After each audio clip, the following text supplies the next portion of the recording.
திமுகவிற்கு வாக்களித்து மிகப்பெரிய பாவம் செய்துவிட்டோம் என வருந்தும் வகையில் கிறிஸ்தவ மத போதகர் மோகன் சி லாசரஸ் பேசியிருப்பது அரசியல் களத்தில் பரபரப்பை ஏற்படுத்தியுள்ளது. அரசு குற்றம் செய்து கொண்டிருக்கிறாரு.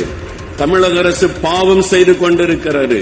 மக்களை பாவம் செய்ய தூண்டுகிறது என்று ஒரு ஜட்ஜி அவர் தீர்ப்பு கூறியிருக்கிறார். இதுதான் உண்மை. ஒரு கவர்மெண்ட் விசாரணை வியாபாரம் பண்ணி 47% ஆண்களை குடிகாரனாய் மாற்றி இருக்கிறது இந்த அரசாங்கம். இது ஒரு பயங்கரமான பாவம், மக்களுக்கு செய்கிற துரோகம். இந்த நாட்டில் நடந்திருக்க அநீதி அக்கிரமத்திற்கு பெரிய பொறுப்பேற்க வேண்டியது இஸ்லாமிய கிறிஸ்தவ மக்கள் தான். தொடர்ச்சியாக பல ஆண்டுகள் 18 விழுக்காடு வாக்கு இந்த திமுகவுக்கு போட்டு காங்கிரசுக்கு போட்டு நாட்டை தெருவில் போட்டது இவர்கள் தான். சகிக்க முடியாத ஊழல், லஞ்சம், சீர்கேடான நிர்வாகம் காரணம் இவர்கள் தான்.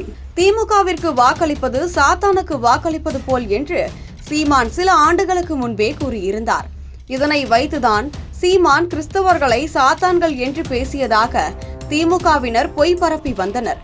ஆனால் தற்போது கிறிஸ்தவ மத போதகர்களே திமுகவிற்கு எதிராக பேச தொடங்கியுள்ளனர்.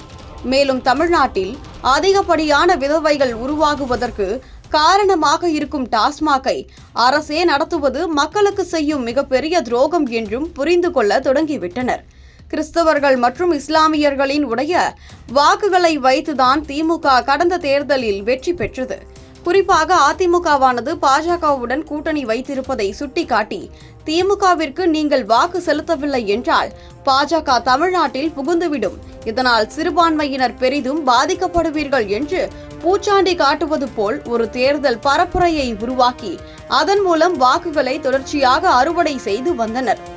சரி, பாஜகவிற்கும் நாம் தமிழருக்கும் தொடர்பு இல்லையே, அவர்கள் கூட்டணியிலும் இல்லையே, அதனால் சீமானுக்கு வாக்கு செலுத்தலாம் என்று அவர்கள் முடிவெடுத்தால் அவர்களிடமும் சென்று சீமான் ஓட்டை பிரித்து விடுவார்.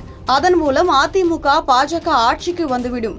எனவே வேறு எந்த அணிக்கும் வாக்களிக்காமல் திமுகவிற்கு மட்டுமே வாக்களிக்க வேண்டும் என மூளை சலவை செய்தது மட்டுமல்லாமல் பாஜகவை காட்டி மிரட்டியும் வைத்திருக்கிறார்கள்.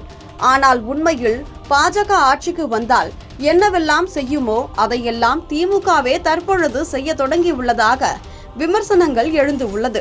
சட்ட ஒழுங்கு பாதிக்கப்படுவது முதல் சாதி ஆணவ படுகொலைகள், மத ரீதியிலான மோதல்கள் என அனைத்துமே தமிழ்நாட்டில் சமீப காலமாக அதிகரித்து உள்ளது. மேலும் திமுகவில் உள்ள அமைச்சர்களும் சரி, திமுக தலைமையும் சரி, பாஜக அரசோடு மறைமுகமாக தொடர்பில் இருப்பதும் அவ்வப்போது தெரிய வருகிறது. இதையெல்லாம் பார்த்த பின்னர் தமிழ்நாட்டில் வசிக்கும் சிறுபான்மையினரின் எண்ண ஓட்டம் மாறத் தொடங்கியுள்ளது. இனியும் திமுகவை நம்பினால் நமக்கு ஆபத்து என்பதை உணர்ந்த அவர்கள் தற்போது நாம் தமிழர் பக்கம் திரும்ப தொடங்கியுள்ளனர். அதற்கு ஒரு சிறந்த எடுத்துக்காட்டாக சமீபத்தில் கிறிஸ்தவர்களுடன் நேரடி உரையாடலை சீமான் நிகழ்த்தினார். அதில் பல்வேறு கேள்விகளுக்கு பதிலளித்து கிறிஸ்தவர்களினுடைய நம்பிக்கையை பெற்ற அரசியல் தலைவராகவும் உருவெடுத்து உள்ளார். இவையெல்லாம் வாக்குகளாக அடுத்து வரும் 2026 சட்டமன்ற தேர்தலில் எதிரொலிக்கும் என்று எதிர்பார்க்கப்படுகிறது.